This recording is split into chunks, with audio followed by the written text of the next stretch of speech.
voy a utilizar la palabra que Elena dijo, un proyecto. El feminismo inició en la Ilustración, como un hijo no deseado de la Ilustración en el siglo XVIII, eh, como lo estaba diciendo María del Mar, por un proyecto de libertad y autonomía para las mujeres, que en ese momento estaban muy constreñidas por el orden social, digamos. Ese proyecto fue avanzando, se fue modificando, hemos afortunadamente avanzado en esta sociedad, ya la mujer no es entendida como una cosa o simplemente como un recipiente que engendra y da a luz, sino que ya es un sujeto de derecho y por tanto puede desplegarse en la sociedad, ¿cierto? Sin embargo, aunque ha ido avanzando y hemos ido adquiriendo más derechos y más libertades y más autonomía, esas libertades las hemos tenido que luchar demasiado, eh, sabiendo que deberían estar per se. Esa primero es una de las grandes dudas del feminismo, porque las mujeres tienen que luchar por sus derechos y no simplemente obtenerlos como cualquier persona que nace y goza de derechos. Aunque la sociedad ha avanzado en pro de los derechos de la mujer y la libertad de la mujer, eh, también ha encontrado, porque es un sistema bastante refinado, el sistema le han llamado patriarcal, pero es un sistema androcéntrico donde el centro es el hombre, los significados del hombre, también han avanzado. Entonces, el feminismo ha tenido que, digamos, actualizarse y de la misma forma se han actualizado los tipos de violencia, las constricciones contra la mujer y los sujetos diversos, en fin, y eso es lo que vamos a hablar en esta aula. En la clase pasada, la primera aula, hablamos de por qué teníamos que hablar de feminismo, por qué todavía seguía vigente el término y la lucha, porque es una lucha social, política, cultural. Y también vimos los mitos que fundan el sistema patriarcal, que son los mitos de Adán y Eva y el mito de Pandora, que los analizamos en la primera sesión. En esta vamos a ver los conceptos que edifican la división sexual. Si tienen alguna pregunta, no hay problema en que abran el micrófono y me interrumpan. Esto es para construir conjuntamente, entonces me pueden interrumpir cuando quieran. Bueno. Voy a empezar con la presentación. Me dicen si la ven, por favor. Sí la vemos, Listo, gracias. profesor. Bien, yo esta diapositiva en particular la expuse en la sesión pasada, pero quiero que ustedes lo entiendan y quiero que lo volvamos a ver, porque digamos que el feminismo lucha contra un sistema, como les dije, que da prevalencia a los significados masculinos y se ha denominado como un sistema patriarcal. Como es un sistema, esto se puede localizar en el tiempo y una de las grandes teóricas del feminismo, que se llama Gerda Lerner, escribió un libro que se llama Historia del Patriarcado, Historicidad del Patriarcado, y dice que la formación del patriarcado se desarrolló en el transcurso de casi 2500 años, desde aproximadamente el 3100 al 600 antes de Cristo. Estamos diciendo que en ese término de tiempo se instauró un sistema donde el padre podía tener autoridad, incluso titularidad sobre la vida de los sujetos de la familia, dentro de esos, por supuesto, la esposa o la mujer y las hijas e hijos, obvio. Y este padre tenía el poder de vida y de muerte sobre sus sujetos. Nosotras no éramos reconocidas como sujetos de derecho, estábamos subyugadas ante la voluntad del padre o del esposo, y por eso, digamos, se instaura este movimiento de transformación, incluso de subversión, para, digamos, alcanzar un nivel de libertad mayor. Este sistema se ha modernizado. Digamos que ya afortunadamente los padres no tienen ese poder sobre la vida de las personas. y ha transmutado a un estado simbólico. ¿Qué quiere decir esto? Que ahora habita en la psique y que nos hace, digamos, nos socializa de alguna forma, nos enseña a habitar este escenario social. Esto ya está muy intrínseco en la mente de la gente. Todos tenemos, digamos, ese sistema muy vigente y este sistema estructura los afectos y los valores y da valor, por supuesto, a los significantes masculinos, perdón, sobre los femeninos. Qué quiere decir esto? Que los significantes femeninos, o sea, todo lo relativo a lo femenino va a ser desvirtuado o desvalorizado o va a tener un menor valor que lo masculino. Y entramos porque estamos hablando de sexos entre femenino y masculino y de géneros. Inicio esto. ¿Alguien tiene pregunta? Inicio con la ficción, uno de los temas que a mí más me gusta, que es la ficción dominante del género, porque el género es una ficción. Digamos que el género es una construcción humana, cultural, que no se basa en en nada biológico. Digamos que el género se ampara en el sexo, pero no es natural como el sexo. Y el género es netamente una construcción cultural y social del ser humano. El género estudia y al mismo tiempo evidencia las posiciones de poder que hay dentro de la estructura de relaciones humanas, porque hay dos, digamos, ya se ha abierto mucho el discurso, pero en principio eran solo dos, el masculino y el femenino, y eran categorías muy cerradas donde era muy específico quién hacía qué cosas. Ahora, digamos, los discursos actuales están desmontando todas estas creencias de que solamente ciertos significados pueden pertenecer a un género. Esta estructura entonces va a imponer una ordenación jerárquica. Quiere decir que uno va a estar por encima de otro, porque ya les había dicho que dan prioridad a los significantes masculinos. Y en ese sentido, el género va a ser el registro en el cual nosotros y nosotras nos instalamos al ingresar a una escena social. Creo que el género es la primera identidad, lo leí creo que en Kate Millett, es la primera identidad que el ser humano adquiere, o sea, si es hombre o si es mujer, porque los estímulos sociales todo el tiempo le están diciendo cómo debe de comportarse, o sea, si es mujer, cómo se espera que sea, y lo mismo si es hombre, cómo se espera que se desarrolle esa masculinidad. Em, la categoría del sexo, por otra parte, es biológica, digamos, nacemos con un sexo, aunque muchas autoras van a debatir esto, como Judith Butler, pero Judith Butler va a decir que el sexo se va a asumir y va a marcar el cuerpo. Entonces yo nazco con genitales femeninos, con vagina, mi estructura mental se va a determinar como la estructura mental de lo que se considera una mujer y por tanto voy a asumir un papel que es un rol social acorde a lo que el sexo en un principio me impuso. Entonces, va a marcar el cuerpo material y simbólicamente. El sexo da paso al género y hay unas posiciones sexuadas simbólicas que preexisten mucho antes de que el sujeto exista. Es decir, este sistema ya está montado desde hace mucho rato. Nosotros vinimos ya como con toda la casa lista y nos vamos a acomodar en un escenario donde van a tener muy claras las cosas de lo que debe pertenecer a lo femenino y lo que debe pertenecer a lo masculino.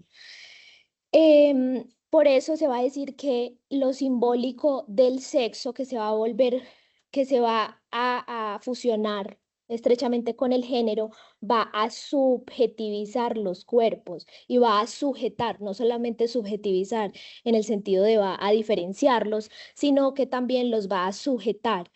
Es por tanto un sistema que constriñe y que es difícil de rehuir. Hay gente que logra rehuir a ello y, digamos, tiene otras expresiones y otras maneras de ser, estar, comportarse, sentirse, en fin. Em, yo acá hice una gráfica. Cuando quieran me interrumpen, por favor, me ven hablando sola, que esto es muy difícil hablar sola. Aquí hay un sujeto, en la mitad está el sujeto, cualquiera que sea femenino o masculino, y este sujeto siempre, por supuesto, que va a tener un cuerpo. Y ese cuerpo va a estar marcado por el sexo. Y el sexo va a establecer y se va a instalar en una ley simbólica, la ley simbólica que determina esta ficción dominante del género. Y esta ley simbólica tiene muchas particularidades, está muy definida, está muy enmarcada en unos estándares muy precisos. Esta ley simbólica va a marcar al cuerpo antes de que exista. Entonces esto ya es como un sistema preestablecido donde son nosotras y nosotros entramos y simplemente seguimos jugando el juego de la ficción. Las normas reguladoras del sexo obran performativamente. Esta palabra la va a dar Judith Butler y va a ser muy esclarecedora para los estudios de género, los estudios queer y los estudios feministas, que son tres cosas distintas pero que se dan la mano. Y la palabra performativa quiere decir que esta ficción, que es una escena, que es como uno actuar en una obra de teatro, se realiza de acuerdo a la repetición de una norma de género que ya está bastante digerida por cada sujeto que habita y cohabita con otros. Entonces, esta performatividad va a construir una materialidad sobre los cuerpos y va a materializar el sexo del cuerpo. Es decir, lo que antes era solamente una vagina y un pene o unas demostraciones de masculinidad y feminidad en términos biológicos, ahora esto se va a llevar a una materialidad superior donde no solamente va a impactar los ciclos biológicos, sino la forma de ser, la forma de estar, la forma de caminar, la forma de hablar, la forma de expresarse. Todo eso es muy aprendido. Cada una y cada uno aprendió a cómo estar y cómo comportarse socialmente para seguir la norma de género. Perdón, y este tema de la performatividad y de seguir la norma va a establecer la diferencia sexual. ¿Y qué es la diferencia sexual? Decir prácticamente que los sexos son muy diferentes y que en realidad nos separan muchas cosas cuando en realidad lo que nos separan son temas biológicos. Bien, la ficción dominante entonces nos va a decir los géneros no son fijos. Esto va a ser obra de la posmodernidad, cuando los discursos queer van a entrar en las posturas feministas y van a decir que uno puede cambiar de género. Porque los géneros no son fijos, son móviles, como son construcciones sociales, yo puedo deconstruirlos y construirlos, digamos, un poco como yo mejor lo requiera. Sin embargo, estos géneros, como dije, responden a una norma y quebrar la norma del género es bastante difícil. Por tanto, aunque no son fijos, no son lo suficientemente flexibles. Hay como unos códigos muy específicos. Em, los géneros son lugares de representación y son performáticos. Entonces, lo performático va a decir, son una dramatización en el sentido teatral del término, reiterada, es una dramatización que se reitera y fuerza y conforma la norma en el cuerpo. Esta estructura que impone la norma del género en el cuerpo se hace evidente a partir de la primera escena social en la que participamos y es la escena de la familia. Em, el sexo, como dije, va a definir el género y el género asimismo va a definir al sujeto y las formas en que ese sujeto se comporta, piensa, actúa, sueña, incluso los sueños están bastante mediados por el género, o bueno, lo estuvieron mucho tiempo, espero que cada vez menos. Y ¿Por qué? Porque en la escena principal, que es la familia, la escena madre, digamos, vamos a aprender los gestos y lo dramático que es la masculinidad y la feminidad. Es decir, cómo se desarrolla esa masculinidad y esta feminidad. Obviamente, estoy hablando en términos de una familia, eso tiene un nombre, una familia patriarcal, pero digamos una familia normativa, padre, madre, hijo, hija, perro, bueno, el perro puede sobrar, pero en esa familia nuclear, esa era la palabra, en la familia nuclear vamos a aprender estos gestos diferentes entre padre y madre y cómo esto se va a llevar a una escena superior, que es la escena social.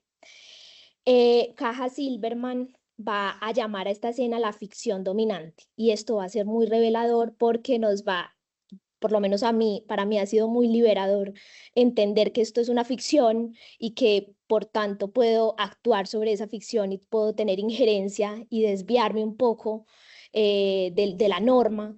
Y va a decir que la familia es apenas un reflejo pequeño de todo lo que pasa a nivel cultural. Hay preguntas hasta ahora. ¿Alguien quiere intervenir? No me dejen hablando sola. No, profe. Bien.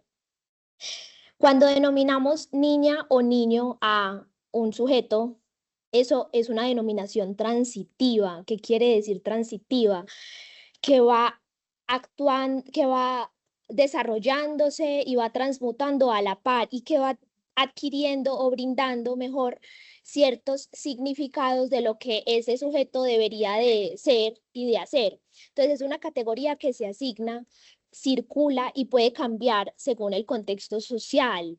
Miren que antes, digamos que ahora afortunadamente ya hay más flexibilidad con el tema, sobre todo con los niños y las niñas que digamos que son más libres de toda esta norma que después va a ser muy evidente, pero por ejemplo, imponer ciertos juguetes a ciertos géneros y prohibirlos del mismo modo es algo muy arbitrario y esas personas están explorando, digamos, todavía no saben cómo se desarrolla esta norma social de género que te impone ciertos gustos y ciertas formas de actuar. Entonces, cada vez vamos liberando un poco a los niños y a las niñas de estas restricciones. Sara, dale. Profe, hablando de los niños, en mi casa siempre ha habido mucha controversia por eso, porque, por ejemplo, con los colores, yo tengo un niño de 5 años, entonces yo hablando con él, la otra vez le gustaba una camisa rosa y yo le decía, se llama Miguel Ángel, yo le decía, Miguel, no hay problema con los colores. Cuando llegamos a mi casa, el problema con con mis abuelas, que son siempre como ya viejitas, las abuelas viejitas pues son como muy tercas y muy siempre como que lo masculino, lo femenino, las niñas, los niños. Y me decía, eso es un color de niña, ¿usted por qué le puso eso? Entonces yo le decía, abuela, ¿quién dijo que los colores tienen como un género o qué lo define que es de niña y que es de niño? Pues a mí me parece muy normal. Y también que tiene que ser eso, como que las niñas no nos podemos juntar con los niños y que los niños tienen que jugar como más brusquito. La sociedad, yo no sé, viene muy marcada como lo que hablaba ahorita, desde hace mucho tiempo, como con mucho machismo, se puede decir. Sí, machismo es una palabra correcta. Ahorita la vamos a ver. María del Mar, dale. Y ya ahorita hablo yo. Eh, Dale. yo, a mí, por ejemplo, la mamá de mis hermanitos, ella es psicóloga de niños, y yo una vez me senté a hablar con ella y le preguntaba como de, ¿cómo haces tú para explicarle a unos papás que son muy conservadores o que son muy cerrados de cierta forma, el que si su hijo chiquito se puso el vestido de la hermana no significa que se sienta mujer, o tal vez sí, pero en principio es que son niños y están explorando y están conociendo y les da curiosidad y es que los niños son curiosos por naturaleza. Entonces, ella me decía, me explicaba con mi hermanito, yo tengo un hermanito chiquito y él cuando nos ve maquillando a mi hermana y a mí, él coge las cosas y se empieza a echar o si nos ve que nos estamos pintando las uñas, él dice que él quiere porque está explorando. Entonces ella me decía, es que una cosa es que el niño empiece a mostrar actitudes y otra cosa es que el niño esté explorando y quiera saber qué es. Y me dijo, no se trata de sentarse y decirle eso está mal, no, se trata de ver qué hace con eso que está experimentando. Bien, muchas gracias por la intervención de ambas porque me suscita conversación. Primero, esa palabra que dijiste, María del Mar, de explorar es muy acertada. Eh, por mucho tiempo se vedó, se prohibió el derecho a la exploración, incluso todavía. Bueno, y si hablamos de sexualidad femenina, vamos a ver muchos tabús de la exploración. Pero en términos de género, se vedó mucho que un niño o una niña con, digamos, la curiosidad a flor de piel experimentara o mirara o curioseara otras formas de ser y de estar y de habitar. Y eso hizo que esta sociedad fuera bastante rígida con esas normas de género que les decía, porque era como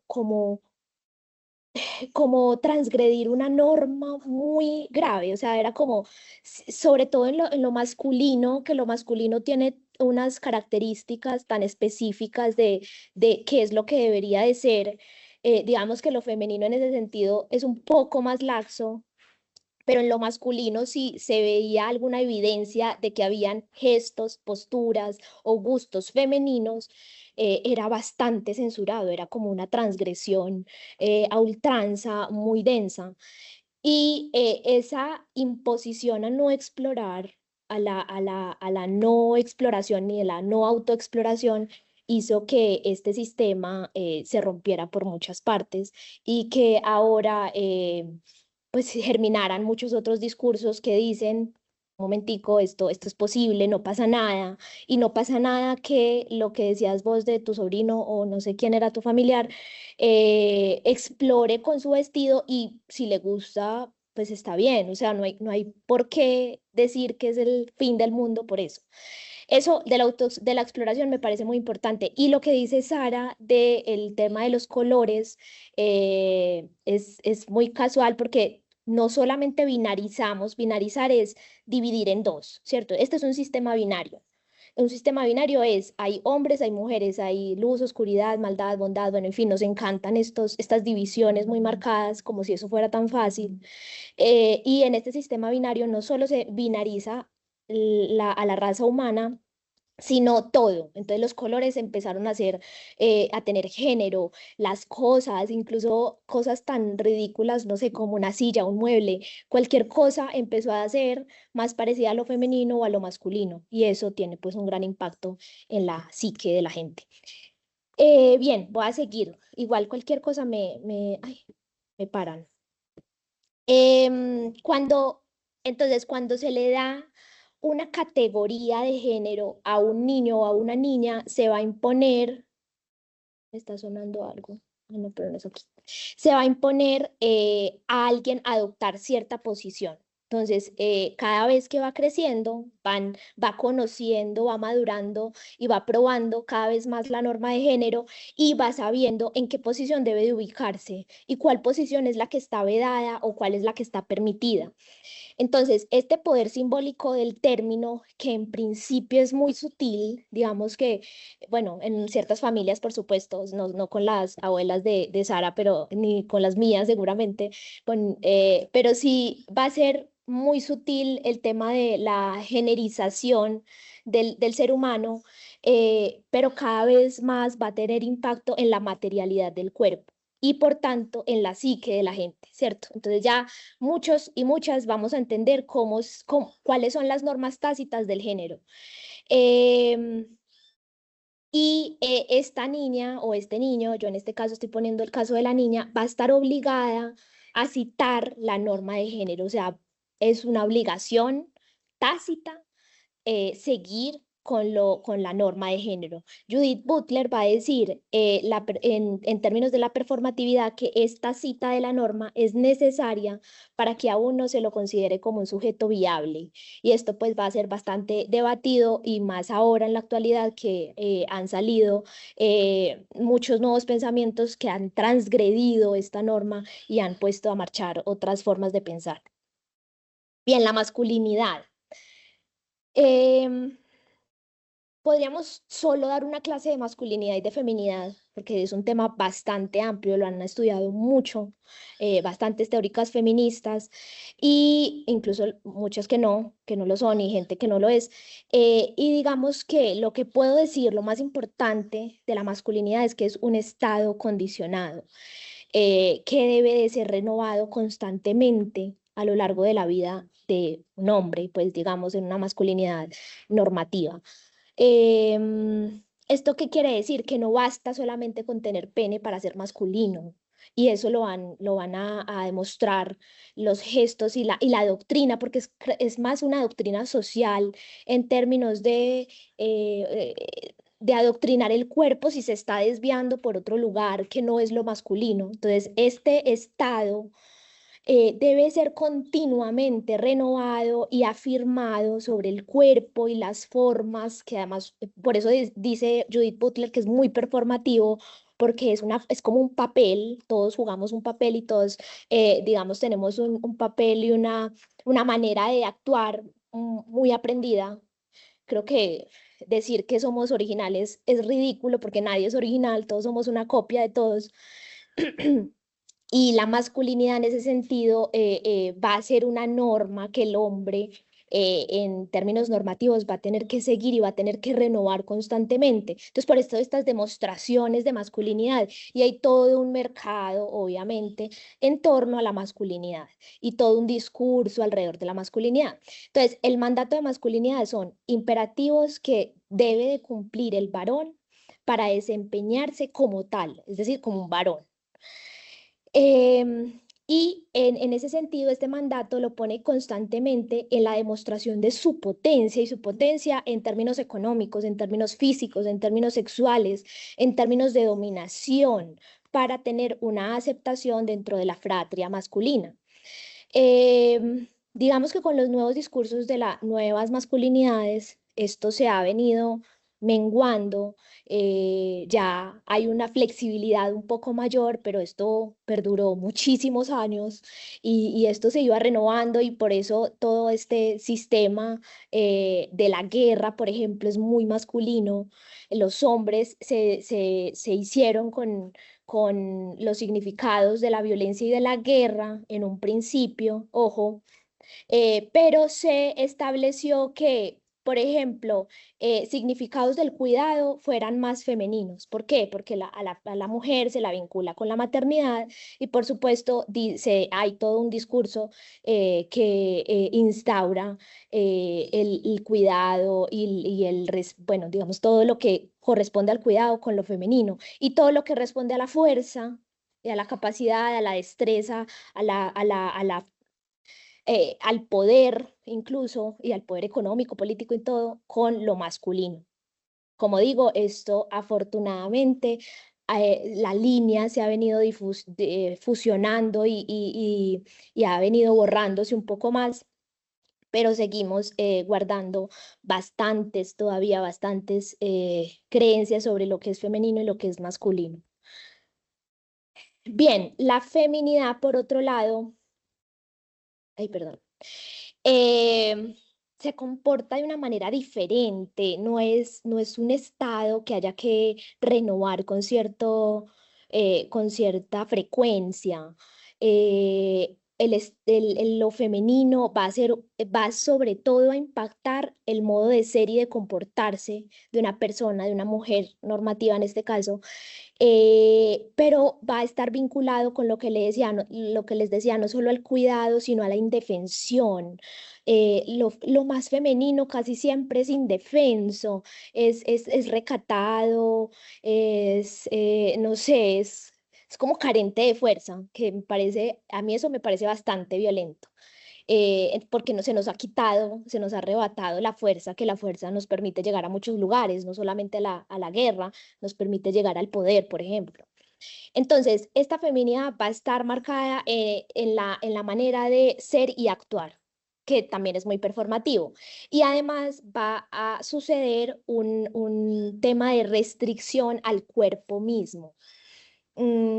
Esto lo podemos ver después, pero digamos para las mujeres ha sido bastante vedado el descubrimiento y la exploración, la autoexploración, y eso nos ha hecho bastante mella social, porque digamos, nos han arrebatado todo el mundo de exploración. Esta feminidad se va a comportar como una moral, y la moral va a actuar en la manera no solo de comportar el cuerpo, de manifestar la feminidad, sino en la manera de pensar. Entonces, debo de pensar como una mujer y comportarme como una mujer para ser mujer, ¿cierto? Igual, si no me comporto, también voy a seguir siendo mujer, porque el tema esto no es como el tema de la masculinidad que se debe renovar. Pero lo importante acá es que es una disciplina, como es moral, es una disciplina bastante específica contra el cuerpo, no, perdón, no contra, sobre el cuerpo.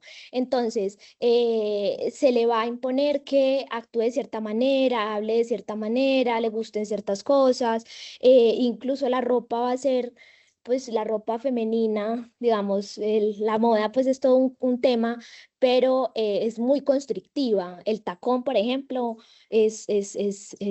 como digo, es como una tortura, o sea, no tiene sentido uno ponerse tacones y dañarse los pies, pero bueno, cada persona es libre y puede hacerlo, pero en ese sentido la ropa y las maneras son muy constrictivas para el cuerpo, lo mismo que las faldas o las minifaldas van a hacer que la mujer se comporte de cierta manera para no ir, por ejemplo, a mostrar de más, o para actuar o desempeñarse de cierta forma con sus ropas y su vestimenta, y lo mismo el maquillaje, digamos, todo esto va a hacer que la moral femenina sea mucho más estrecha y mucho más constrictiva, para que ella mantenga su lugar de recato, para que ella mantenga ese nivel de doctrina, digamos, que debe mantener.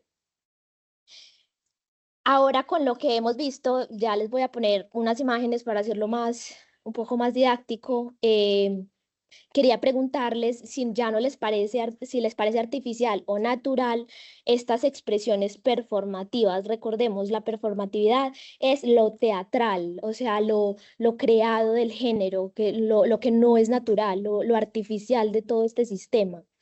Si, por ejemplo, yo les muestro esto, seguramente se nos va a hacer más cercano, más natural, el maquillaje en una mujer, pero ya ahora, por fortuna, hay otras formas, y vemos que lo masculino o los significados femeninos que no son normativos van a empezar a tener campo en estos discursos contrahegemónicos.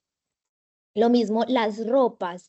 La ropa es una doctrina social bastante aprendida. No hay como tal, no existe como tal una definición de lo que se debe de poner un hombre y una mujer. O sea, es artificial en los dos lugares, solo que hemos naturalizado uno de ellos. Pero si lo volteáramos, nos parecería artificial. Por tanto, revela la artificialidad del sistema.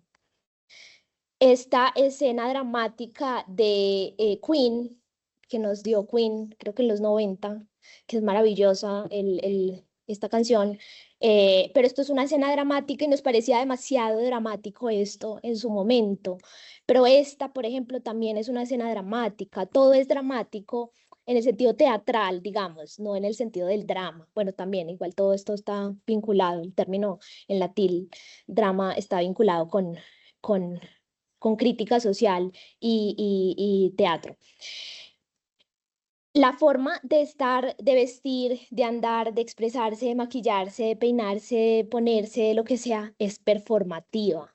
En esta foto, por ejemplo, esto es una película, más adelante se las voy a decir, es muy buena porque nos voltea la arepa o la tortilla, y nos muestra otro sistema diferente que nos parece muy artificial, pero nos demuestra que es artificial lo que tenemos ahora. Entonces, esta postura de ella, que lo asociamos como lo masculino, y esta postura de él como lo femenino, cómo se invierten y nos muestran que hasta la misma postura está generizada, está binarizada.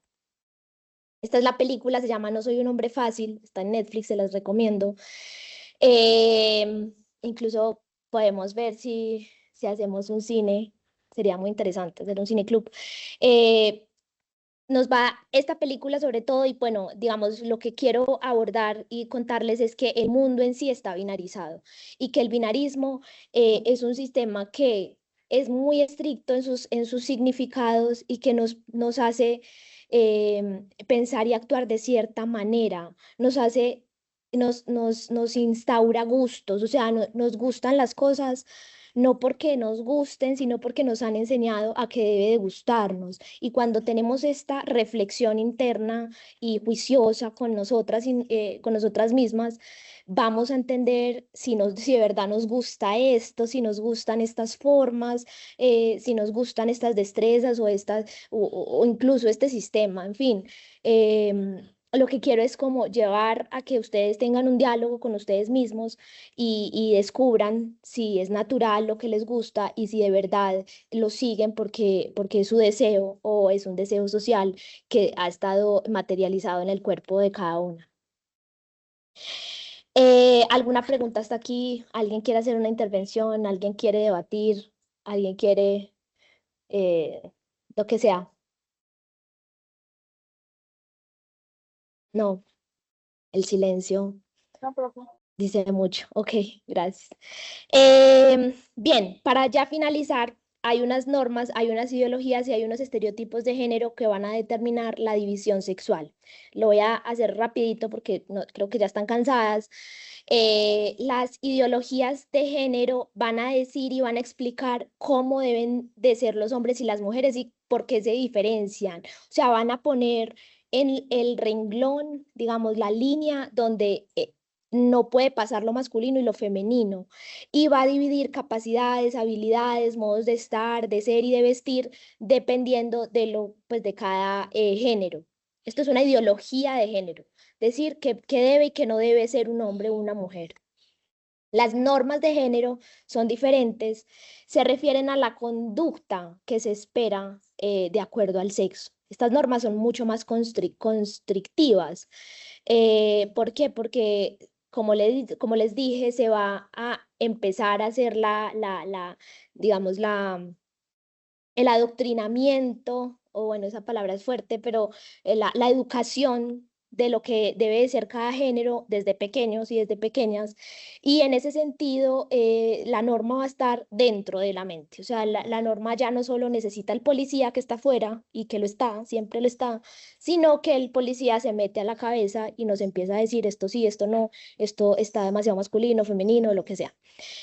Em, entonces, estas normas van a determinar la conducta del género y del sexo y van a imponer una forma de comportarse y de expresarse. La expresión, sobre todo el diálogo, la manera de comunicarse va a estar muy generizada. Em, Estas normas van a definir las actitudes y van a encauzar estas actitudes. O sea, si alguien las viola, la misma norma es quien se encarga de enderezarla, digamos. Y la educación ha sido un instrumento muy efectivo para instaurar la norma de género. No solamente la educación en el colegio, en la universidad, en fin, sino la educación en la casa y la educación social, porque todo el tiempo estamos educándonos en una sociedad con otras y otros y estamos aprendiendo las formas de ser. Y hay también unos estereotipos que son estas creencias, sesgos o percepciones de lo que deberían de ser los géneros y los sexos. Por ejemplo, estos estereotipos nos han remarcado que los géneros son bastante diferentes. Incluso hubo un tiempo que la gente decía que los hombres eran de Marte y las mujeres de Venus. Bueno, no sé, cuántos discursos han cohabitado en estos estereotipos, pero lo que hace esto, o sea, esto tiene muchas implicaciones porque nos divide mucho más y pone la marca mucho más estricta, por tanto nos constriñe mucho, y no solamente el cuerpo, nos constriñe en la forma de pensar. Entonces, violar la norma se nos hace más difícil si estos estereotipos siguen impactando de la manera en que lo han venido haciendo. Esto, entonces, estas tres, norma, estereotipo y ¿cuál era la otra? Me olvidó. Ideología, van a hacer que la división sexual sea completamente marcada y que esto, por ejemplo, sea visto como femenino y esto como masculino. Y esto tiene muchas implicaciones. Por ejemplo, la tarjeta de crédito, o sea, no solamente son símbolos, son un montón de términos que nos están diciendo qué puede y qué no puede hacer una mujer. Y yo tenía otro tema, pero creo que voy a dejar hasta acá. No sé si alguien tiene algo que decir, críticas, sugerencias, incomodidades, lo que sea. María del Mar. Yo tengo una pregunta. Hablando estabas hablando de ideologías, de estereotipos, de todo esto. ¿Tú, Guaira, consideras que está mal que hayan estereotipos y que hayan divisiones? Yo creo que está mal, está mal generalizar.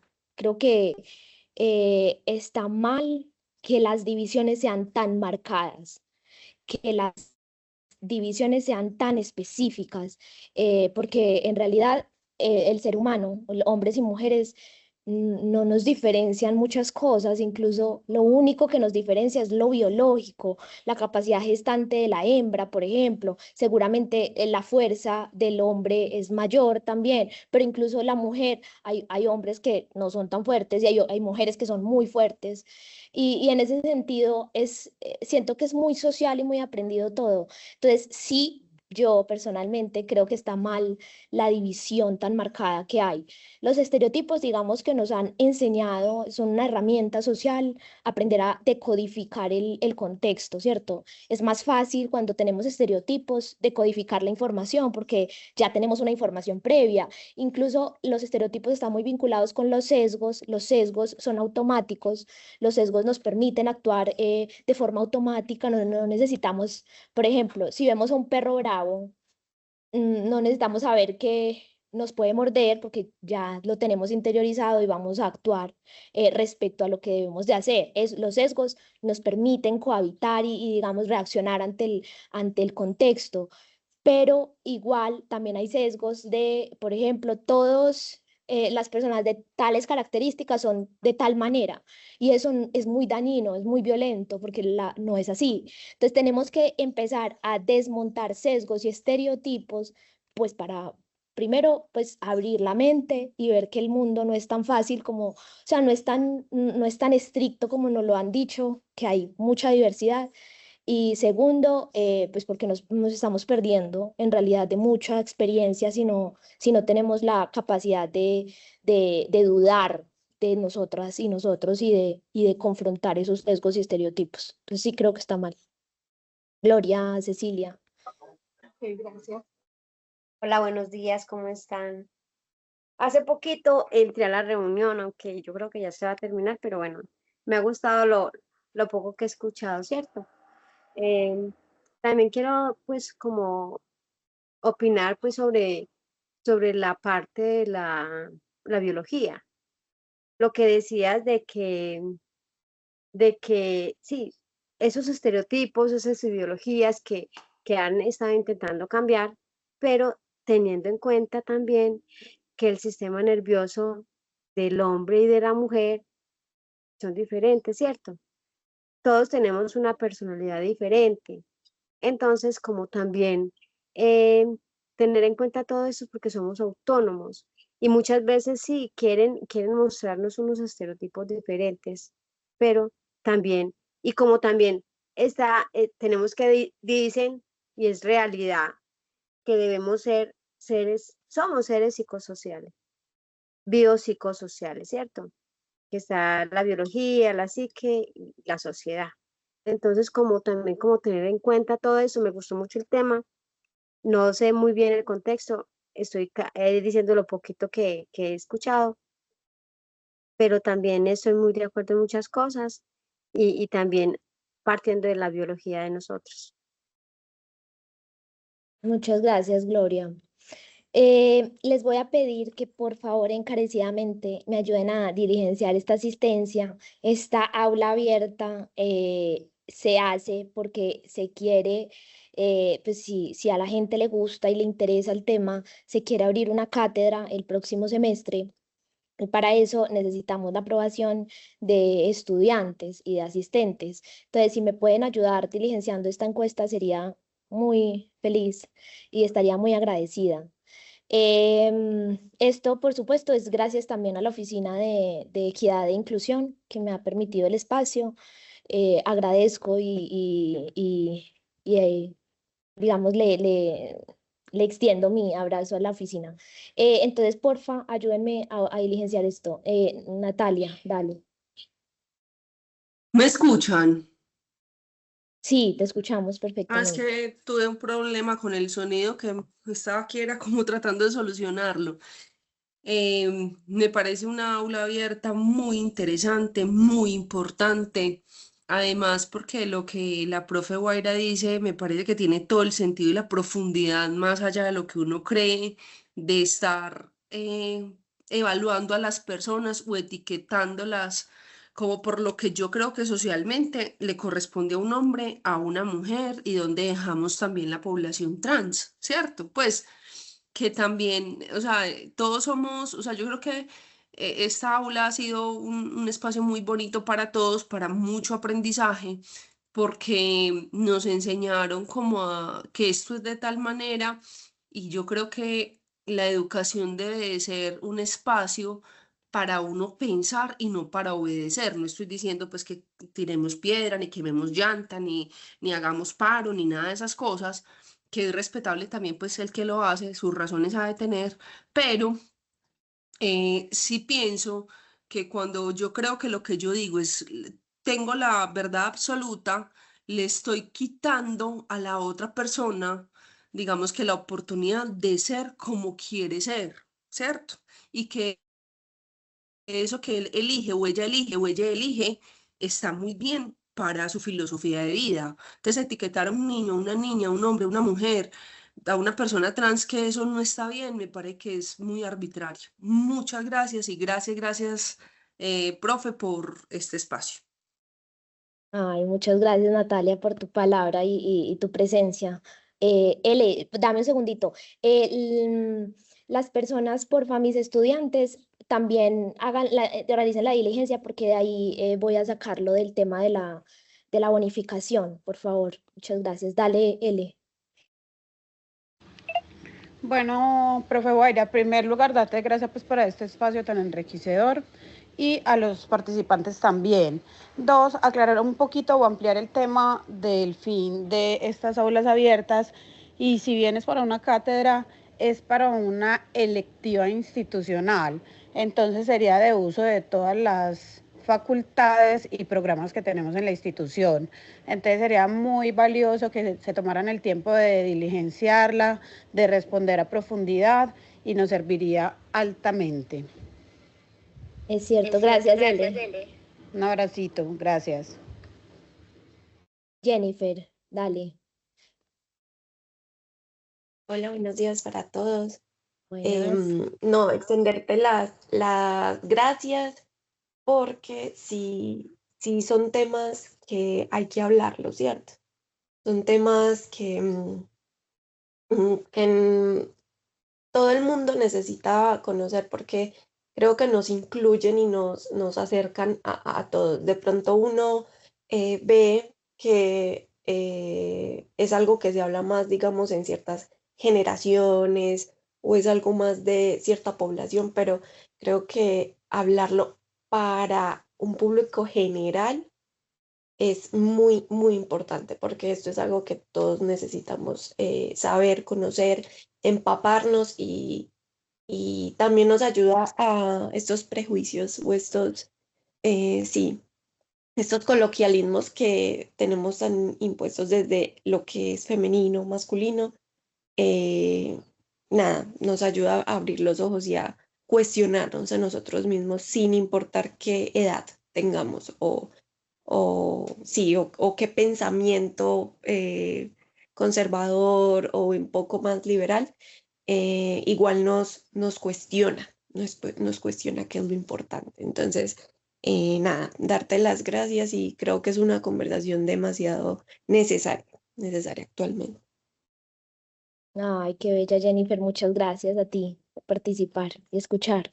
Bueno, yo debo dejarlas y dejarlos ya. Tengo clase a los que veo ahorita. Por favor, me esperan 2 minuticos mientras llego al aula. Muchas gracias. Please, los que no han hecho la cosa porque todavía faltan respuestas. Ah, bueno, no, creo que ya todo el mundo la hizo. Muchas gracias a todas y a todos por la participación. Espero verlas y verlos la próxima sesión. Les estaremos contando cuándo va a ser. Un abrazo. Que estén muy bien. Muchas gracias. Gracias, profe. Gracias a Chao, todos. profe. Gracias. Chao.